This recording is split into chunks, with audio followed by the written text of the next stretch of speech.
Graça, misericórdia e paz da parte de nosso Senhor e Salvador Jesus Cristo. Amém?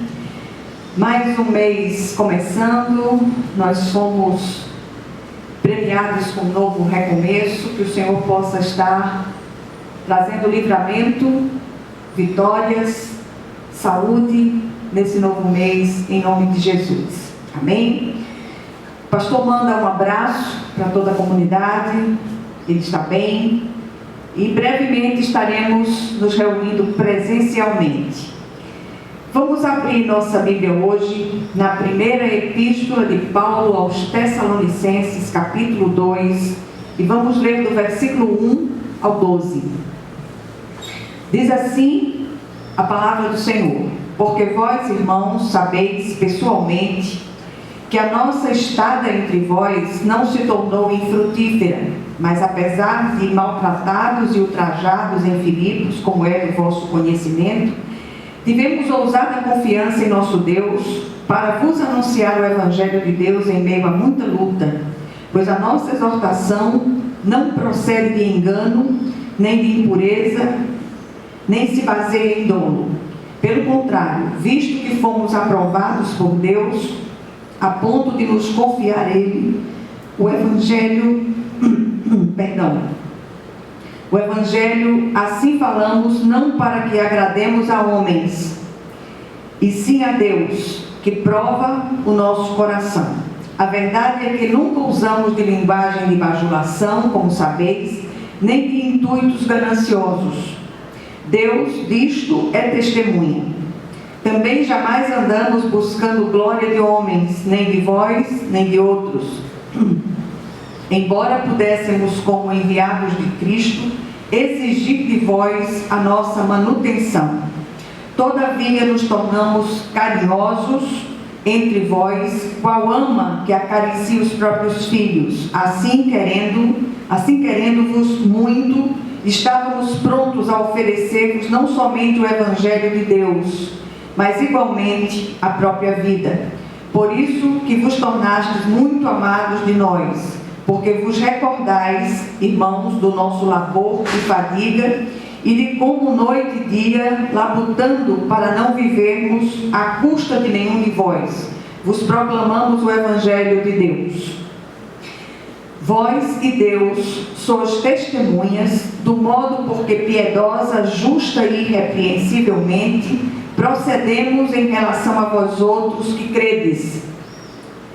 E sabeis ainda de que maneira, como pai a seus filhos, a cada um de vós exortamos, consolamos e admoestamos para viverdes por modo digno de Deus, que vos chama para o seu reino e glória.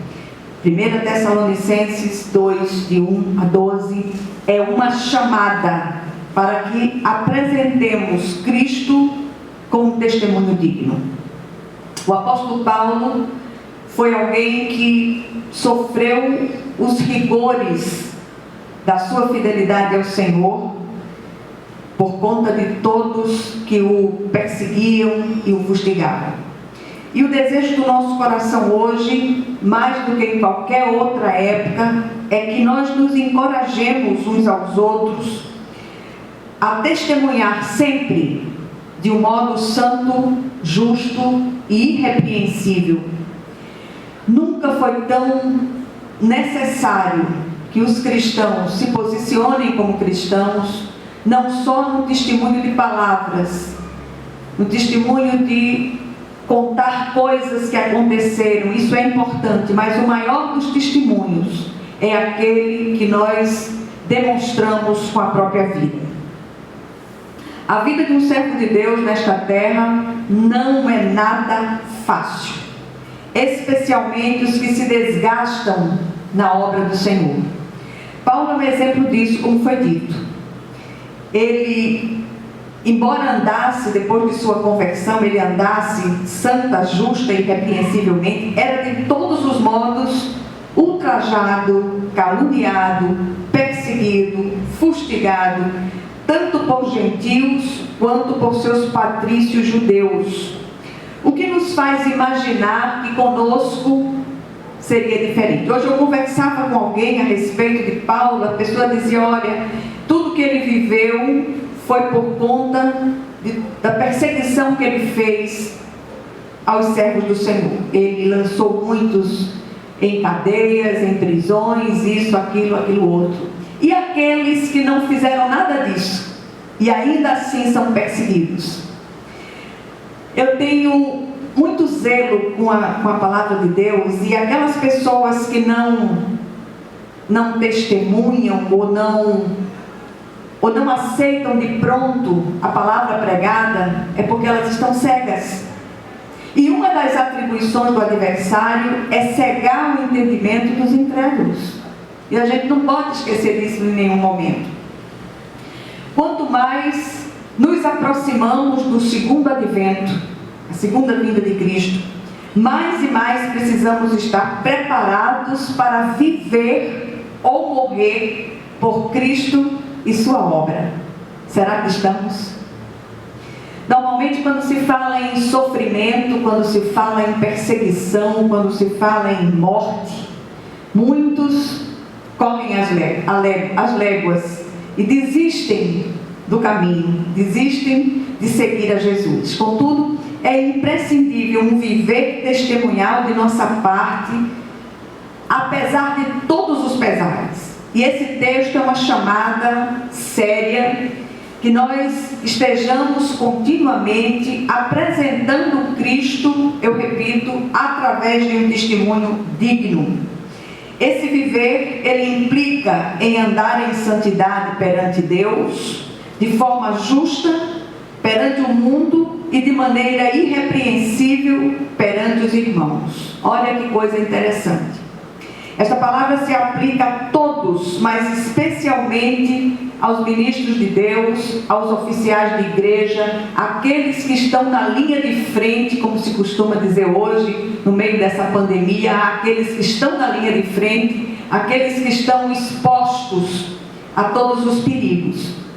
Nós somos chamados a andar como filhos da luz, de modo digno e equilibrado. Somos chamados a não nos inclinar para a esquerda ou para a direita, mas seguir sempre buscando o equilíbrio. E esta exortação, essa moderação em tudo, ela é boa.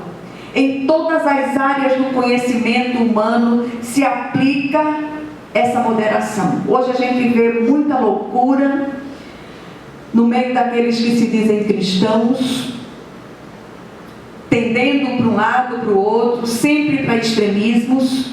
E é preciso que o cristão, ele seja radical sim, na sua postura em Cristo. E nós não podemos nos deixar levar por modismos ou por coisas outras quaisquer que possam surgir. Tenhamos cuidado com as nossas escolhas diante de Deus, diante do mundo e diante dos irmãos. Nós somos observados por homens e por anjos, anjos eleitos e anjos caídos. Não nos iludamos, há uma grande plateia espiritual maligna que rege a plateia de homens para nos fustigar e torcer por nossa queda. Cabe a nós vigiarmos e orarmos sem cessar. O ministro de Deus é, antes de tudo, um servo dele. Ele não é uma estrela. A única estrela da igreja chama-se Jesus Cristo. E nós não podemos nos esquecer disso em nenhum momento. O servo de Deus, ele não pode ser idolatrado, nem buscar enriquecimento próprio por meio do trabalho que faz para o Senhor. Testemunho não é o que dizemos, mas o que somos diante de Deus, do mundo e dos irmãos. Que sejamos vigilantes, que sejamos sóbrios, equilibrados na obra do Senhor. Nós somos chamados ao testemunho não de palavras, mas de um viver contínuo para Deus. Paulo, aqui no versículo 10, nos chama a testemunhar de 3 maneiras distintas, que nós vamos pontuar essas 3 maneiras e vamos buscar respaldo na própria palavra de Deus para aquilo que já foi dito pelo apóstolo Paulo. Coisas espirituais se discernem espiritualmente, coisas espirituais se conferem espiritualmente. Então, que sejamos equilibrados também naquilo que ouvimos. É muito fácil manipular a palavra para fins de proveito próprio. Então, que nós possamos nos colocar numa postura equilibrada. Primeira maneira de testemunhar, de maneira santa, separada daquilo que o mundo faz, separada dos métodos e estratégias mundanas. E esse testemunhar aqui, ele é para Deus. O apóstolo Pedro ratifica essas palavras em 1 de Pedro 1, 15 e 16, dizendo: mas assim como é santo aquele que o chamou, sejam santos vocês também em tudo o que fizerem, pois está escrito: sejam santos, porque eu sou santo.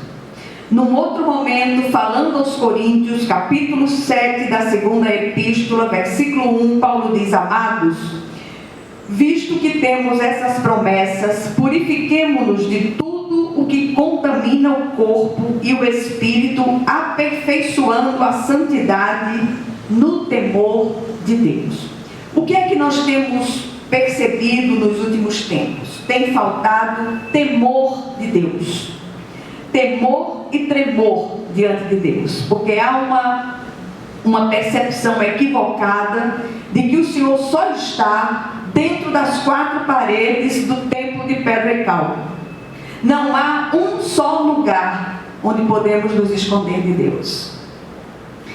E aí a gente fica muitas vezes estarrecido com tantas loucuras vistas no nosso tempo. Que o Senhor, Ele dê sabedoria. E nós temos insistido muito nos últimos tempos para que busquemos discernimento do Espírito.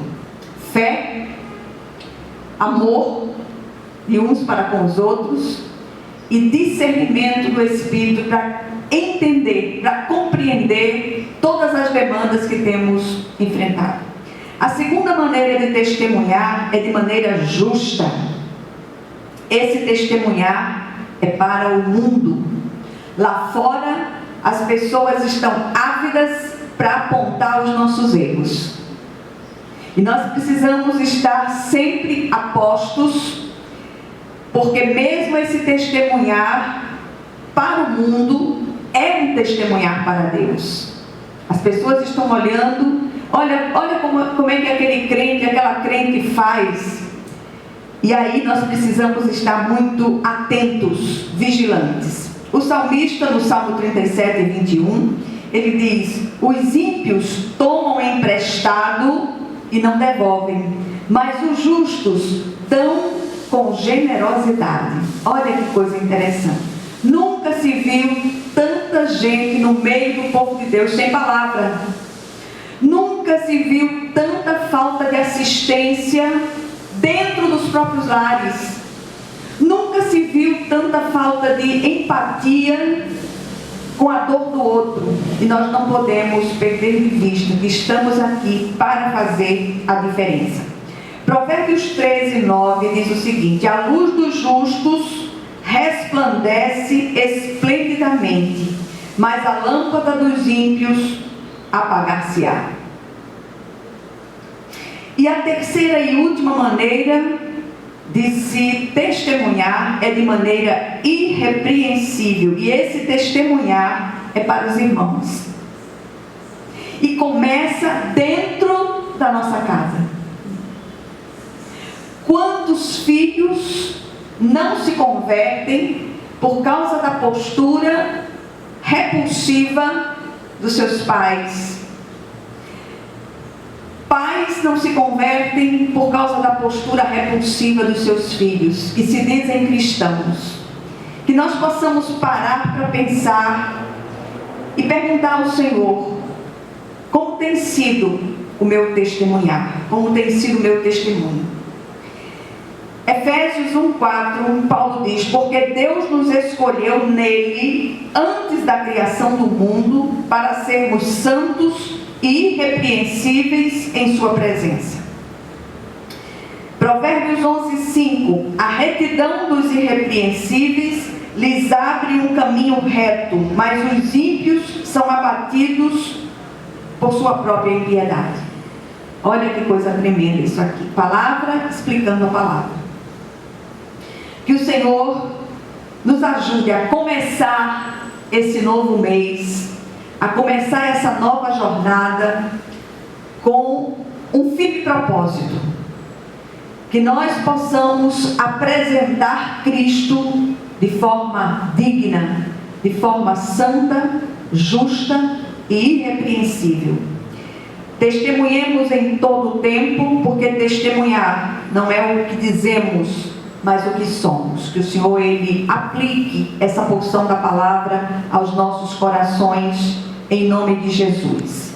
E que a graça de nosso Senhor e Salvador Jesus Cristo, o amor infinito de Deus, o nosso Pai Celestial, que a comunhão e as consolações do Santo Espírito estejam com todos vocês e com todo o povo de Deus, espalhado por toda a face da terra, desde agora e para todo o sempre. Que tenhamos uma semana cheia de paz, cheia de graça, e que o Senhor os alcance, que a mão do Senhor esteja sobre todos vocês, em nome de Jesus. Amém.